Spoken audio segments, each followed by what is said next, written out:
Chicken তো আমরা বহুবার খেয়েছি, তবে হ্যাঁ, চিকেনের এই যে ঠ্যাং আর চিকেনের এই যে মানে স্কিন, এগুলো কি কখনো তোমরা খেয়ে দেখেছো? আমি বলবো জাস্ট একবার খাও, জাস্ট চুমু একবার যদি তোমরা খাও তাহলে বলবো তোমরা প্রেমে পড়ে যাবে। চলো রান্নাটা কী করে করিস তোমাদের সাথে শেয়ার করি। সবার প্রথমে কিন্তু এখানে কড়াইতে জল গরম করে নেবে, আর তার মধ্যে এক একটা করে চুবিয়ে ভালো করে, এই দেখো যেভাবে আমরা ছাড়াচ্ছি ঠিক এই পরিমাণে ছাড়িয়ে নেবে।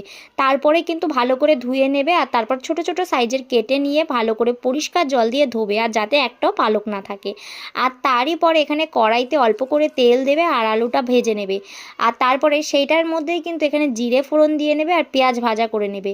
আর এখানে আদা, জিরে, তারপরে কাঁচা লঙ্কা বা শুকনো লঙ্কা তোমরা যা যা দাও, রসুন, এগুলো ভালো করে মিক্সড করে নেবে।